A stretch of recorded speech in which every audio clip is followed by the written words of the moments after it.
Rugby plays a huge part in my life, and the club is a huge part, the boys especially. And I think I'm always of the opinion, if you're going to do something, throw yourself into it as much as you can without the madness of 100% of your time being taken up. But the honour of being Border League President is very special indeed. Obviously, to follow in Gary Isaac's shoes and the good work that Gary did together with the Border League in re-establishing the Border League and looking to promote the Border League, the Border District League, and also the Kings of the Sevens, as well as the IDC going forward, is a huge part of what we're trying to do. Because it's very, very difficult, isn't it, to balance everything. You're talking with all the clubs, of course, in the area. There's, different personalities. Clubs have different agendas. Obviously, they have to look after themselves. And your job is to kind of balance all that out and get something which is good for the area. Exactly. I think my business life has always been about being a diplomat, and I think the good thing is that speaking to all the members of the different Border League clubs now, there is a continuity and an opinion that we all have to stand together at the moment.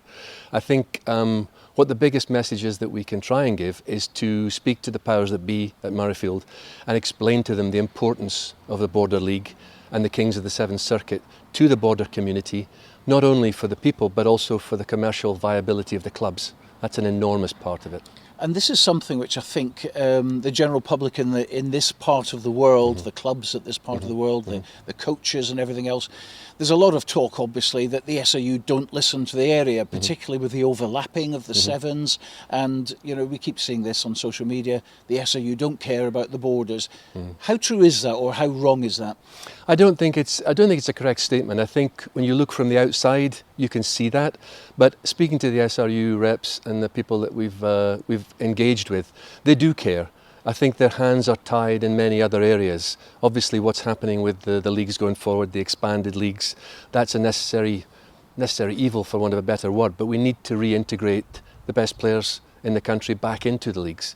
And I think it's just how we do that and not just pay lip service to the Border Rugby Circuit, the Sevens Circuit, for example. It needs to be understood that this is an integral part, and the timetable from the SRU for all of the competitions must be looked at very carefully. Obviously, this season is going to be a unique season. 12-team Premiership, 12-team First Division. So the league is extended with another 4 league games. So we at Hawick obviously know the pressure that end of season finale can bring. And it was a very, very difficult time for us last year. Going forward, you could have border teams in contention for playoff spots, but equally in contention to avoid relegation. And finding clubs to give up players to play in an inter-district in May when you may be trying to fight for survival is a very, very big question and a very big ask. So I think we just need the SRU to understand where we're coming from on this. And as I say, look at what is required to keep clubs going in the borders at the moment. The inter-district then, if you've got 2 areas wanting one date and 2 areas wanting the other, how does that get solved? It's a very difficult question. I think everybody needs to get around the table, but ultimately the SRU will make the decision. But I think it's looking at what's best, and I think this 1 year is going to be an incredibly difficult ask. So I think we all have to be aware of where we are, and we will take a lead from the clubs and from the Border League when we're discussing this with the SRU. We are 100% committed to the inter-district. The South have always been strong advocates for inter-district rugby, but equally we're strong advocates for something beyond the inter-district, like a club international, to give the players an opportunity to pull on the thistle and to represent their country, which I know from speaking with the likes of Sean Muir and Nicky Little and these guys, it can be the peak of their career, because they're not going to go to professional rugby, they're at that stage. So there needs to be a coherent pathway to get to that point. But this season I think is going to be a very difficult one, and maybe next year there's a readjustment. Presumably if it does go ahead in May, there won't be international club rugby. It doesn't look like there can be, because we're going to be doing that in July, by the looks of it. It's just such a long season. I mean, God forbid we get a monsoon in February and we're looking at another 3 Premiership games to be played in May. It's very, very difficult. It's a very big ask. And as I say, when you have clubs who do rely on the Sevens revenue that they generate through their communities and through the club, having the Sevens interfered with, for want of a better word, it's very, very difficult. And of course the Cup is right in the middle of that as well. Last year, Hawick players decided that they wanted to defend their title. Yep. Can't disagree with that at all. The other border clubs decided to pull out. This year, I think it's unanimous, isn't it, across the board? What's the kind of Hawick view to turn it around this time? Because you're still holders, of course. We're still holders, but I think, again, going from last year, when we saw what happened, I mean, we played a very tough semi-final, here against Curry, and then we played a very tough final against Accies, and then we found ourselves coming up short in the Premiership final against Curry due to just, the boys were just running on empty. So I think you've got to look at that and consider your players, not just their physical state, but their mental state. The management of the players is crucial. I'm a very strong advocate for looking after the players both physically and mentally, and I know our coaches are of the same opinion. It's very difficult because you must manage these boys. We in the borders don't have the strength or the depth of squads that the City or the Central Belt guys do have. That's just geography, and so we have to manage these guys very, very carefully. So we don't just pay lip service to the boys, we need to listen to what they're saying. I think with regard to playing in the Cup last year, I think any of the Border League teams, I think hand on heart, had their team won the Cup, they would have given the boys a chance to defend it. And that's basically what we did. We were in agreement in principle with the other Border League teams, but we wanted to give the boys the chance. And I think, again, when you have a relatively small squad, but a very close squad, who pull on that jersey and do it for you week in, week out, as our boys were doing, you don't just turn your back and say no. You listen to them. So that was very much our thinking, and they were fortunate. They did the business, but maybe a little bit at the cost of the Premiership. I think the boys that evening, were absolutely gutted. They were distraught. I think they felt they let themselves down, and that was not the case. I would defy any team to come back and be as close as they were at the end there, knowing where they were after the final at Murrayfield. I mean, those boys were running on empty at 60 minutes, and you saw that, and they dug deep and got over the line against a very good Accies side. To pick it back up, and again, taking nothing away from the Macquarie Chieftains, they played very, very well, and probably over the 3 years deserved a Premiership title at some point. But sadly, it was at our cost. But again, when we sat down with the boys afterwards and said, look, you've done the double. This year you've won the Border League and the Cup. The Force have won the double of the Border Junior League and the Border Junior League Cup. It's a phenomenal achievement, but they do set their sights very high, these lads. And that was something that they were looking to do, something that had never been done before. But as you know only too well, to do something like that is very, very hard to get over the line. Let's talk about playoffs, shall we? Super. My favourite subject. In my view, of course, Hawick should be champions because they finished top of the Premiership. Similarly, Curry should have been champions before. The playoff semi-finals and the final, fantastic to see the crowds. They love it as well. I get all that. But should the Cup actually be the main focal point for club rugby when it comes to it? Because the Cup has basically died. When you think of the first Cup, which we were fortunate enough to contest against Watsonians, and you had something like 18 to 20,000 people at Murrayfield, I think obviously the novelty aspect, but again, something has been lost with the Cup, in as much as at this stage you do get remunerated for winning the Premiership playoffs. At the moment, there's nothing in the tank there for the Cup, so you can find yourselves away to a team in the quarterfinals or semi-final where you're meant to split the gate, and you end up where there's a very small crowd. You've paid the cost of a coach, and I think for a lot of clubs they look at that now and they think, well, £600 or £700 for a coach to go up to Edinburgh or Glasgow to play a tie, when there is nothing ultimately at the end of it financially as a remuneration. Yeah, it'd be great to win the Cup, but without some sort of financial remuneration, it's difficult to balance the books. And as you say, all the clubs now, it doesn't matter what size the clubs are looking very carefully at finances. Well, of course, the Cup is at the moment, on its kind of last legs. Something needs to be done.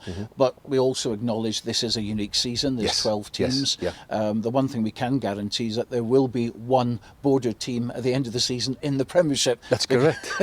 At the very least. So that's one thing. But it must be difficult as well preparing, because we've seen the end of the Super Series, Super 6 as it started off with. We've seen a lot of those players that were involved with that being infiltrated infiltrated into other clubs. Some clubs, it would seem, are doing very well out of that, and that will come to fruition when we start the new season. Yeah. How have teams in the Borders coped? Well, I think again it's difficult. I mean, there are boys from the Borders who've gone to the Super 6 teams, and I think the clubs who have lost these players will have spoken to them to see if they can bring them back in again. But I think also you have to be realistic, and there may be that some teams have deeper pockets and are able to keep these boys in place in their squads, and that's just the way of the world at the moment. Until there's constraints put on the Premiership with regards player salaries or player contracts, it's very difficult to entice people to come back from the clubs they're at the moment, where they're perhaps higher profile and maybe more visible to getting a leg up into the next level. What are we going to see, do you think, in the Premiership, certainly in the first 2 or 3 months? I think you're going to see, it'll be very, very interesting. The first few games you see, there'll be a few eyebrows raised. I think obviously you're looking at the likes of Ayr and Heriots, who it seems that are maybe able to keep their squads as they were from the Super 6, so they will be very strong. I think your normal pretenders, Carrie and Mar, hopefully ourselves will be there. But Kelso, who emerged last year, Kelso will be a very strong side, and I think the other teams in the Premiership will also be trying to pull back players and bring people in. Equally, with the Super 6 being away, the Premiership is the sort of height, the top of the tree in Scottish rugby before you go professional. So there is the opportunity to see more people playing across more teams as you go forward. But I think there'll be a levelling off, and I think there will be teams who are probably favourites going forward. And as I say, there may be a few eyebrows raised in the first 2 or 3 weeks, but we'll see what happens. But as ultimately, when you look at it, with 3 going down from the Premiership, it's a very, very difficult season, and I think you need a good start. What about the Mansfield Park factor then? It's been incredible since October 2000 and whenever it was 19. It has. Unfortunately, that record has now gone. Yeah. Is that like a monkey off the back though? Oh, well, I think it's one of those things. I mean, you can never go on forever. I think we appreciate the circumstances that changed that by losing to Curry. It was a special circumstance, cup final, as you say, with everything that had gone before it. We will just regroup now. The boys, as I say, that you want to avoid a hangover from all the effort, physically and more so mentally, in the last couple of years. And as I say, we've let the boys have a summer, just to go away, enjoy it with your families, forget about rugby, take some time out, and then we'll regroup and come back again. And we want these boys to find the love of the game, because that's what they're all about. And I'm always very strong that this club must be about not only the players but their families and the community, and bringing that lot together. The support that we've had from the community over the last couple of years has been phenomenal, especially when you've got down to the sharp end. The crowds that we've had, it's been quite outstanding, and I think that's a huge factor. And I think it's like everything, we put the photographs onto Facebook, and it's the match day images, they get to the community start to recognise the players, start to see it more. So social media does have a part to play, although it's a bit of a poison chalice at times, but it does have a part to play. Equally, what you do at Borders Rugby is a fantastic thing for the players, and that's, to see them on a higher stage and let that be seen worldwide. So we'll see where we go, we'll see where we are. We have a very tough start ourselves. We go up to Aki straight away, and then bring Mar down here, and we'll see where that goes. Equally, Curry are off to Ayr, so that everybody will be watching that score very, very carefully to see where we are. It's going to be very, very interesting, no doubt about that. Absolutely. Now, going back to, I hate to bring it up, the playoff final. Yep. But Sean Muir was captain of the club. Indeed. He came up, and probably the last thing he wanted to do was talk to the media. Yeah. But fair play to him, he did. And he almost broke down, to be perfectly honest. Yeah. We all thought, I think, looking at that interview, that was it. Sean's had enough. It's come to the end. But you have some good news for us. I do indeed. Yes. Tell us more. Yeah. Well, Sean, I mean, as I say, I spoke with Sean in the bar after that game, and as you say, he was very emotional. He was very emotionally charged, but the guy is a phenomenon. I mean, he has had opportunities to go elsewhere all through his career, and his biggest love is to pull on the green jersey, and he has instilled that in the squad that we have. And I remember coming back from a memorial service in November D-Day service, and walking back after Sean had laid the wreath, and he was said, you know something, he says, these youngsters that are coming through now, when we're talking about Connor Sutherland and Sam Frizzell and these boys coming through, he says, they're just re-energizing me. They have no fear. They just want to play the game, and they're giving me the buzz back again. And, you know, as they say, Sean has led from the front. You know, he stepped in when Matty Carrier kind of lost his place a little bit in the double winning season, but with Matty took us to the title there, and last season led from the front again. And I'm delighted to say that Sean is running around like a young thing at training, as is Nicky Little. So it's wonderful to see, you know. So that's really excellent. It's wonderful. Have you news. Announced the captain yet? We haven't announced the captain yet. If you'll He'll forgive be in the me, running though, won't he'll he? be in the running. But if you'll forgive me until we announce two members, I won't announce it. But Sean will be in the 15, and we've got some great names in there as well. What can you tell us so far? I know that Mark Glenn's been announced from Jed Forest, Yes, and I've been yes. very impressed with him. Yeah, Mark's come across, and we're very excited to see young Mark coming in. We've also have Matt Reid coming from Boroughmuir Bears, and Matt showed up very well in the Super Sprint series. We have Marcus Brogan joining us, which is great to see Marcus coming back. And a couple of guys who took a sabbatical after the double winning season. We've got Grant Huggin and Lewis Ferguson coming back to bolster our backs. And as I say, it's never too late. We've got Jay Linton's older brother Sean has been running around there, and it's great to see Sean back as well. So I think over the next 2 or 3 weeks, we're still working on one or two things, and hopefully we'll have something else to report to you before too long. Well, you're obviously working on a few things behind the scenes. We're now nearly into August We are. at this interview, Yeah. so we're just a month away. We are. And we know, of course, that a lot of dealings are going on behind the scenes at Yeah, the moment, yeah. and everyone is chasing everyone. Indeed, absolutely. I think, as you say, we set out our stall 2 or 3 years ago to say that, you know, we weren't a club that could buy success. So we wanted to put our efforts and all our strengths behind our players, our homebred players. Yes, we supplemented them a couple of times with Ethan Riley, for example, in the double winning season and things like that. But really, it's all about the homegrown talent. And that's what I admire with Kelso also, because Kelso have pulled themselves back up into the reckoning right across the board with a homegrown squad in the main, which is excellent. And I think a lot of the border clubs are looking the same way. Melrose and Selkirk, I think they're looking the same way, because you get a loyalty from your local lads, but equally your community will get behind you when they see youngsters from the area pulling on the jersey and going the extra mile for the club. And what about the coaching setup then? Graham Hogg in charge? Graham, we've asked Graham to take on the lead role after finishing last season in the interim role. Graham has got a lot of respect with the boys, and we've been able to bring in, to supplement Graham, we've been able to bring in a wealth of experience in Scott McLeod, who I think is probably the premier line-out coach, dare I say it, in Europe at the moment. I mean, that's wonderful. But again, a Hawick man who is wanting to put it back into the club where he came from, which is wonderful. And again, we've brought in Alan Jacobson. So he's coming in to look after our scrum and set piece. So I think we've got a very, very good coaching squad there. And equally, our first coaches of Ross Armstrong and Matt Landels are a great addition to the three. So I think we have a nice group there who will talk to each other, and we want to see the force boys putting their hands up, and that's where we expect our force coaches to let us know who's doing what and who's pushing for a place. Who aren't we going to see this year? Well, at the moment we have one loss to, well, we have Callum Rennick is going off with his partner to New Zealand for a year, and Callum's going to play some rugby over in New Zealand at the club where Dan Brooker, who joined us briefly last year, is at. And Rue McLeod is also going back to Australia. So I think these are for a year. They're taking a year out to go across there. And equally, Tom Hope is moving back up to Langham.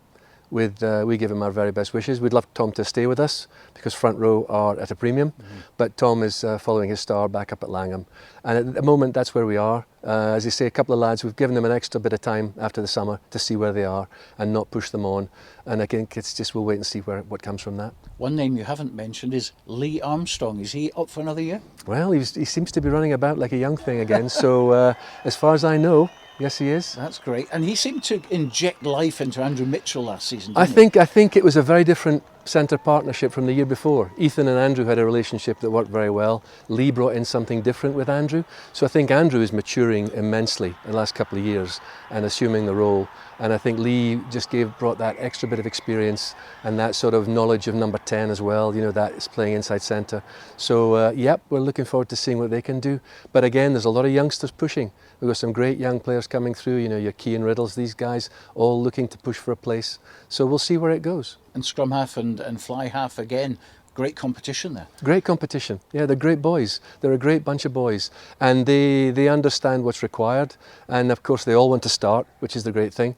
But as you say, it's a case of who's showing up. And again, it depends on who you're playing as well, who you bring into the role. So that's Hawick covered. We touched on the Border League, and of course you're the Border League president, and there's been some big names, big personalities over the years in that position. A thankless task it's been described as. It's not an easy thing at all to be, you know, looking after all these clubs in the area. But how are you settling in there?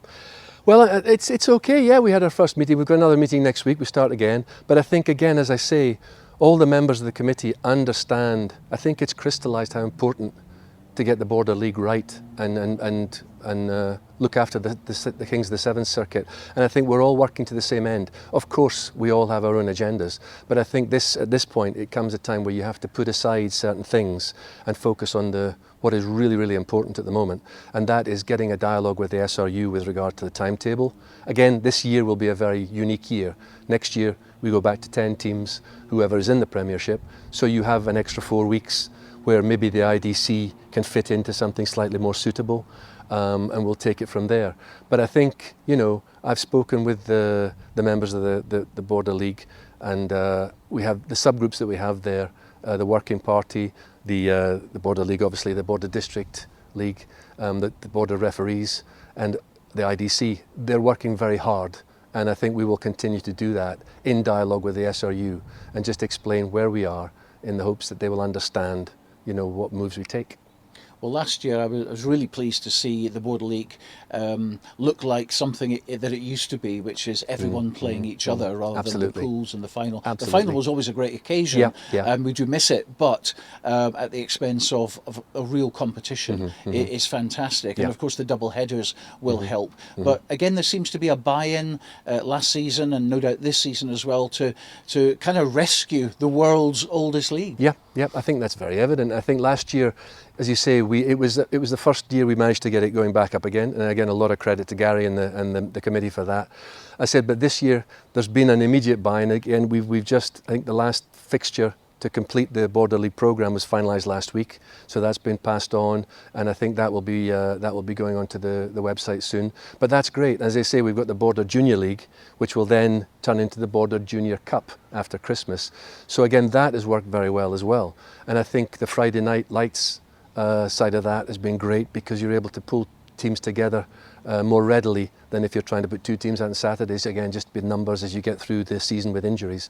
But I think, I think it's certainly a very, very interesting. And I know myself from from Hawick and from the family. My old father always used to speak about the Border League with great passion. You know, and when you look back at the teams, you know, even when Hawick were in their heyday in the 60s, Langham would win the Border League, or Kelso would win the Border League, or Melrose and Gala, and it was really just a fantastic league.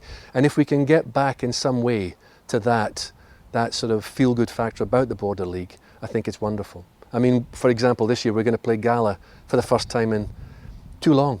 You know, and we've got the fixture date booked, so we'll have to do something. Because that was the one that was outstanding. We've got that at the end of January. We've got that booked in for the end of January. Is that 31st? Yes. Yes. Yep, I believe so. I've maybe corrected, but I think it is. And that's wonderful. Friday night before the international. So hopefully we can have a good evening in there, get a few ex-Hawick players and a few ex-Gala players down, and watch some good rugby. Because that was, I mean, on the fixture, for me, it was always Hawick Gala was the derby, wasn't it? Exactly. But I mean, that's exactly it. I mean, all the Border teams had their particular derbies, you know, and that was it. And that's, you know, it's great, you know, Gala and Melrose, things like that. There was always a great buzz about the Border League games, and the crowds you get and the atmosphere you get, you know, very partisan but wonderful stuff. Must talk about the Kings of the Sevens as well. Everyone has an opinion of it. Obviously, it's very, very difficult as well with the SRU structure at the moment, the league structure. Yep. Hawick last year, I mean, you were competitive at Peebles, and then after that, you had to concentrate on the 15s. Everyone understands that. Yeah. But there's been one big change, of course. Melrose have now gone to May, so they will actually end the series. Yep. What is the kind of feeling about the Kings of the Sevens moving forward? Well, I think we all understand and appreciate how important the Sevens are to each of the border clubs. So as far as the Kings of the Sevens, we're committed, and very, very much so, to forwarding the cause of the Kings of the Sevens. As you say, there are clubs looking at different dates, and that's understandable to a degree because of the pressure that's been put on by the timetable from the SRU. And I understand Melrose's decision. I don't think it'll be universally well received, but fully understandable. I mean, we actually, I think our Sevens is on the cup final day. So, you know, as I said, we're not contesting that, but it was a factor. It's a factor in looking at how you do it. So, but I don't think you can't underestimate the importance commercially and financially of the Sevens to each of the border teams. You know, I mean, we're looking forward to going to Peebles this week, and it'll be a great start. Get to see the boys back playing rugby again, and then Gala the following week, and then, as you say, we go into the spring circuit. But I think we at the Border League are completely committed to the Kings of the Sevens, but it's how we are able to evolve that, and we've got some good minds on the Border League looking at that to see how best we can do it. It's the most difficult thing, I think, to work out, isn't it? Usually I think the Border difficult. League, you can... Usually difficult. I mean, people have said to me, how would you fix the Kings of the Sevens? I honestly don't know, because whatever you suggest, it's going to affect a club in a negative way. Yeah. It's very, very difficult. But at the moment, it is what it is. It's still going, which is great. And we will all support it. Absolutely. Now, just finally, you mentioned about your father and the roots and stuff. Just remind people what the Grant family tree is like. Oh, it sort of stopped at me, but I mean, my uncle Jack was a Robbie Dye back in the mid-40s, and he played number 8 for Hawick, and he retired actually when my father came through, and Dad took his jersey in the late 40s, oh well, the sort of the mid-50s, 54 I think it was, and my uncle Derek obviously partnered my father in the back row at Hawick. Both my father and Derek were fortunate to go on to international honours. Jack was a South stalwart and was very close, I believe, to getting a cap. But you know, we've been steeped in rugby. I mean, we went south in '66 with my dad's work, and Dad got involved with London Scottish at that time. But I was playing rugby at school. But on the rugby special every year, there was always one Hawick game. Notably always against Gala, and we would sit down and watch that. But rugby has always been part of the family. Even when I got married, I married into the Lyle family when you had Tom and Davy and Graham. So it's just rugby's part of it. Rugby's part of the whole thing. But again, what we're trying to instill in the boys here is these guys who played back in those days, they were phenomenal rugby players, great icons in Hawick especially, but they were just humble guys. They were just fathers and husbands and brothers, and they didn't get ahead of themselves. And that's what I like about this group of players. They don't get ahead of themselves, because pride comes before a fall, and these boys are just playing for the jersey and playing for each other, and we want to look after them doing that. So yep, it reminds me a lot. And I did actually say, I had a chat with the boys before they played the Premiership final against Curry last year when we won the double, and just said to them, you know, do you realise how close to that 60s side you are in approach and in ability? And can you believe it? It came down to the 85th minute, and they won it. It was quite phenomenal. They dug so deep, and that's what makes it very special. And I think all the border teams have that similar sort of feeling within their internationals and their communities and their players. Well, you're looking very relaxed at the moment. A month. It's early days, Stuart. A month before. It's early days. I'm sure we'll be catching up throughout the season. Indeed. In various capacities, the Hawick and the Border League as well. But for the moment, thanks so much indeed for your time. Thank you very much for your time, Stuart. Thank you.